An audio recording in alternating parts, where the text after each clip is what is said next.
आज जिस हवाले से मैं बात करने जा रहा हूँ वो सवाल है कि आइस और स्नो में क्या फ़र्क है। जाहिर सी बात है दोनों की मीनिंग तो सेम ही है कि वो भी बर्फ़ को कहा जाता है, ये भी उसी लफ्ज़ के लिए यूज़ करते हैं।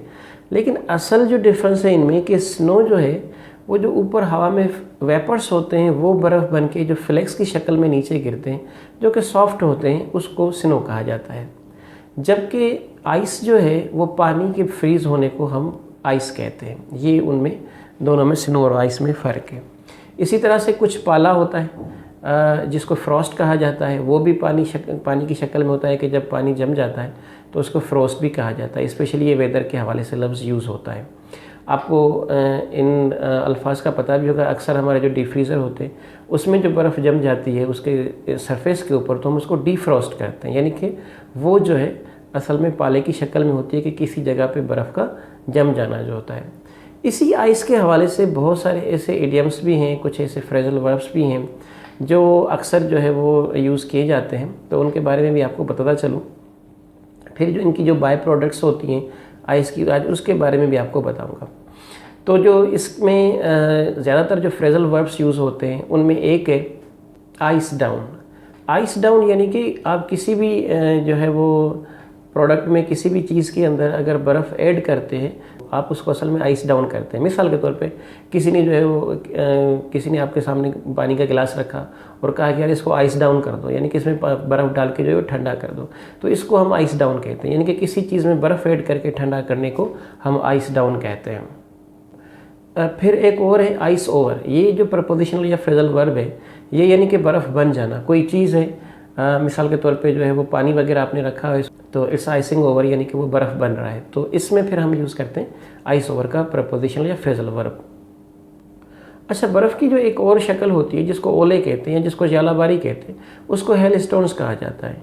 ठीक है, तो स्नो तो एक अलग चीज़ होती है जिसको मैंने आपको कहा कि वो सॉफ्ट फ्लेक्स होते हैं, जो वेपर जो है वो बर्फ़ होकर नीचे गिरते हैं, वो बहुत ही ज़्यादा जो है वो सॉफ्ट फॉर्म में होते हैं। लेकिन जो हेल्स होते हैं जिसको हेल स्टोन्स कहते हैं वो ओले होते हैं, तो वो एज़ कम्पेयर टू स्नो जो है वो काफ़ी सख्त होते हैं। इसी तरह से बर्फ़ानी बारिश, यानी कि जिसके अंदर बर्फ़ जो है वो ज़्यादा बर्फ़बारी हो रही हो, ऐसी बारिश को इंग्लिश में स्लीट कहा जाता है। फिर एक लफ्ज़ है बर्फ़ानी तोदा। अक्सर पहाड़ों पे या ग्लेशियर्स पे जो है वो आपने अक्सर सुनते हैं इस हवाले से कि वो किसी जगह पे बर्फ़ानी तोदा गिर गया है तो उसको एवलांच कहा जाता है। एवलांच कहते हैं बर्फ़ानी तोदे को। इसमें कुछ इडियम्स भी होते हैं। मिसाल के तौर पे cut no ice. Cut no ice का मतलब होता है कि कोई नतीजा ना निकलना। मिसाल के तौर पर आपने कहा कि I went to talk to him but it cut no ice. मैं उसे बात करने गया लेकिन इसका कोई नतीजा नहीं निकला। तो किसी बात का अगर कोई नतीजा नहीं निकल रहा है तो इट मीन्स कि इट्स कटिंग नो आइस। ये एक इडियम यूज़ करते हैं। तो एक और भी होता है जैसे कि सोने पे सुहागा।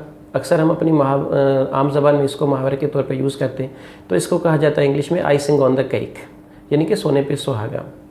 फिर एक मशहूर कहावत है कि गंजे को कंघी बेचना। जाहिर सी बात है, यानी कि कोई ऐसी चीज़ किसी के सामने जाके जो है वो करना जिसका कोई फ़ायदा ना हो। कोई ऐसी बात किसी के सामने जाके कहना या कोई ऐसा काम जाके करना जिसका कोई फ़ायदा ना हो, तो उसको हम कहते हैं गंजे को कंघी बेचना। ये उर्दू में मुहावरा इस्तेमाल किया जाता है, लेकिन इंग्लिश में इसको कहा जाता है to sell ice to the Eskimos. अब आप एस्किमोस के बारे में आपको पता है कि वो रहते ही जो है वो बर्फ़ानी इलाकों में, तो अब वहाँ पे जाके यानी कि बर्फ़ बेचना तो वो जाहिर सी बात है किसी काम की नहीं होती। तो वहाँ पे बर्फ़ बेचना किसी काम की नहीं है।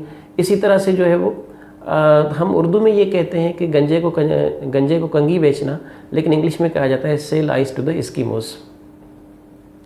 कुछ प्रोडक्ट्स होती हैं आइस से बनी हुई जो बहुत मशहूर है। एक है हमारे पास जिसको हम कुल्फ़ी कहते हैं। अब इस कुल्फ़ी को इंग्लिश में कहा जाता है पॉप्सिकल। बहुत सारे और अल्फाज भी इसमें यूज़ कर सकते हैं, जैसे आइस लॉली है या आइस पॉप है, लेकिन ज़्यादातर जो मशहूर है वो पॉप्सिकल है, यानी कि कुल्फ़ी। फिर एक और लफ्ज़ है गोला गंडा। ये भी हमारे उर्दू में बहुत ज़्यादा मशहूर है। एक बाय प्रोडक्ट है आइस की बनी हुई। इसको इंग्लिश में कहा जाता है स्लश। स्लश मतलब कि गोला गंडा, या आप इसको जो है वो स्लशी भी कह सकते हैं, काफ़ी इनफॉर्मल, या जो है वो स्लैंग लफ्ज़ में इसको स्लशी भी कहा जाता है। तो स्लशी या स्लश जो है वो कहा जाता है गोले गंडे को। फिर ये जो बर्फ़ पिघलती है इसको मेल्ट कहते हैं। तो बर्फ़ पिघलने के अमल को हम मेल्टिंग का वर्ड यूज़ करते हैं। मेल्ट मतलब कि पिघलना। एक और इडियम है ब्रेक द आइस। ये भी हमारे एकेडमिक में बहुत ज़्यादा मशहूर है, सबने इसको सुना होगा। नया नहीं है आपके लिए, और इसका मतलब होता है जुमूद को तोड़ना, यानी कि खामोशी को तोड़ना। किसी जगह पे खामोशी और सन्नाटा हो, आप जाके वहाँ पे बात करते हैं या कोई सवाल करते हैं, और तो आप वहाँ पे ब्रेक द आइस करते हैं, यानी कि जो है वो जुमूद को तोड़ते हैं, खामोशी को तोड़ते हैं। उम्मीद है आज की वीडियो आपको पसंद आई होगी। अगर पसंद आ गई है तो इस चैनल को सब्सक्राइब कीजिएगा और अपने दोस्तों के साथ शेयर ज़रूर कीजिएगा। मिलते हैं नेक्स्ट वीडियो में। Till then take care, have a nice time.